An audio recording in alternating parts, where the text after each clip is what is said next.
So let's begin in earnest, as I said. Alero is here now. Glad to have you back here.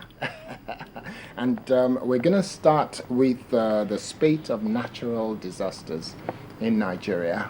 Recently, it has become something that is extremely disturbing because in Lokoja, so many people lost their lives, and not just their lives, but others lost their livelihood and their homes. A whole village or villages are being submerged in water, and as a result of that flood. And a lot of people are raising questions about how do we get a response from the management agencies. What kind of response are we getting from them? What kind of response are we getting from our government? These and more will be the issues that will be looked at, and solutions will be preferred during the course of this morning. And joining us this morning to discuss this particularly disturbing trend that we're having in Nigeria, and everybody will say that it's not just in Nigeria. Spain recently, Japan, China, England, and all that. But the issue is, how did they respond? Let's look at ours. So we'll start by introducing our friend who's the Commissioner for Information in Delta State, Mr. Chike Ogia. Chike, it's great to have you here. You guys have experienced something that is almost unprecedented in Delta, I guess. Yes. Terrible. Okay. Terrible. Everywhere in Delta. All over Delta. It is terrible. I'll introduce our other guest who's also here, Head of Media, Friends of the Earth, Environmental Rights Action, Mr. Philip Jacko. Thank you. Great to have you here. Well, I'll tell you, I'm not sure whether Abuja is prepared, but from Abuja, we're expecting to also speak with Mr. Charles Otegbade, who is the Director of Search and Rescue at the Nigeria Nigeria Emergency Management Agency. And then, of course, we also have a climate change expert who is Dr. John Osonwa. He's also joining us in Abuja. But let's start with the experience of the South-South, because during the course of this week, we noticed that something really terrible happened in Delta, then in Edo, then Bayelsa, and of course, we cannot but mention the southeast in Anambra State as well. And Jigawa. So it seems to be all across the nation. So it's great to have Chike here this morning. Tell us, what has been the experience of this flood in Delta State? How devastating has it been? I don't even know. I've been looking at my vocabulary to find what I can use to qualify it. Strong enough word. Because what really happened was that I was actually out of the country on a foreign assignment when it started, and I came back into Delta, I think on October 2nd, when it had just started. So, of course, at that time, His Excellency the Governor, he had to even cut short his own leave and rush back to Delta, set up an emergency management team headed by the Deputy Governor and a couple of us commissioners. And of course, the Deputy Governor had already swung into action with that team, going to see this kind of devastation that is unprecedented. So when I got in, I also went around, and what I saw, my God, I had never seen a thing like that. And the important thing about what is happening is that, yes, you just said it now that it's happening all over the country. But I think we are looking at an issue of the waterways, the river, maybe the rivers Niger and Benue, overflowing their banks. And you see, Delta State is at the mouth of it. Mm-hmm. So what happens is that when it finishes everywhere it's going, it ends up in Delta.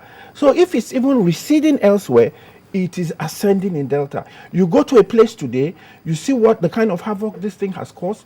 Whole communities in Asaba. Look, in Asaba right now, there's a strong threat of being cut off from the east. Because on the road to the Niger Bridge, my friend here was also in Asaba 2 days ago or so, and he saw it.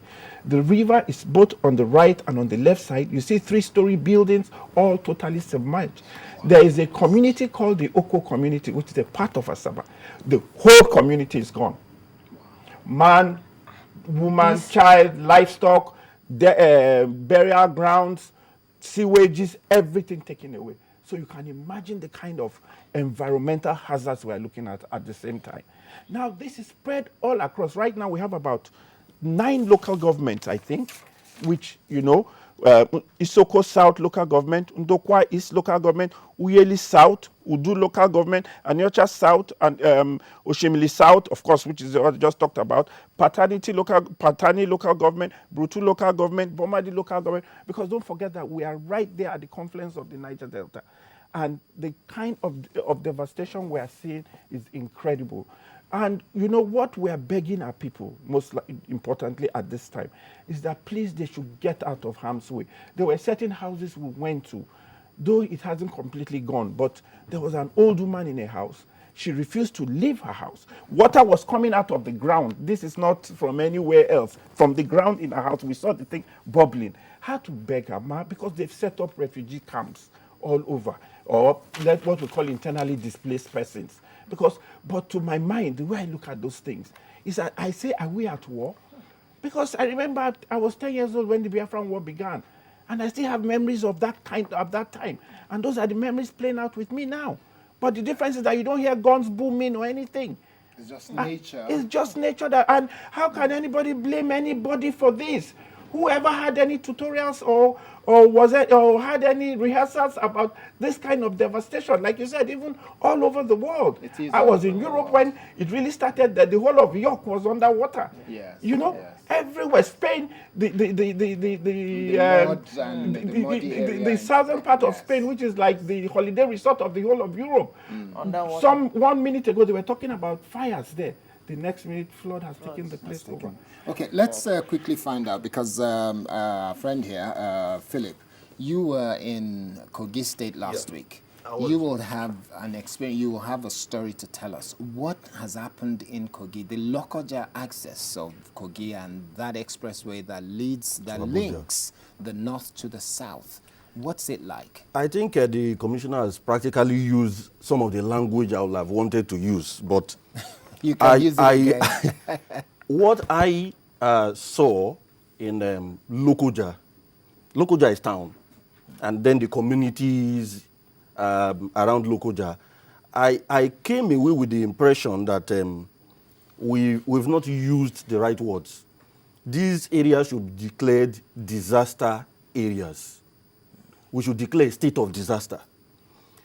He has mentioned the buildings. You see 3-story buildings covered. You see farmlands. The road leading to Abuja itself, the one that's under construction, you discover that the River Niger has already caught up with it. It is as bad as that. Families displaced, estates cut off. I was on a street somewhere not too far from a place they call 500 Unit Estate. We're using canoes in the streets. Hotels taking over. Philip, do you think that NEMET was not emphatic enough in its warning?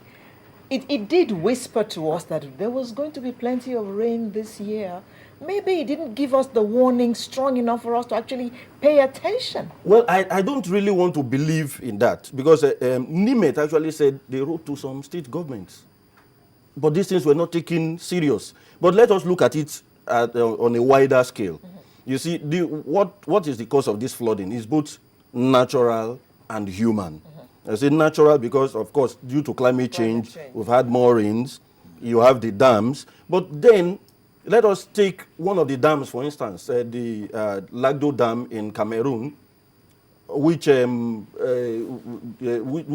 is the primary cause of what we are feeling down here. You know, when it was constructed, the Cameroonian government advised the Nigerian government to build buffer dams that will assimilate water, because we're on the downstream. We then ask ourselves the question, was this actually done? Now, some of those communities on the banks of the River Niger are supposed to be like floodplains. Houses have been built along those floodplains. Who gave these people the go-ahead to build? Government was there. Yes. That is just a small part of it. So the fact that, you know, a lot has not been done on the part of our government to ensure that this kind of thing does not happen shows the state of government. Okay, very quickly then, let's go to Abuja because we've got the Director of Search and Rescue of NEMA, Charles Otegbade. He's in Abuja. Good morning. Good morning. Good morning, Kayode. It's great to have you on Channels Up. A number of things have been raised this morning. The disaster that we have experienced, the horrific experiences of a number of people, large number of Nigerians. Now, the question has consistently been, from the moment we had the Lokoja experience, the question has consistently been, our emergency management agency, what is the response time and how have you responded to this? Thank you very much. Thank you very much, Kayode.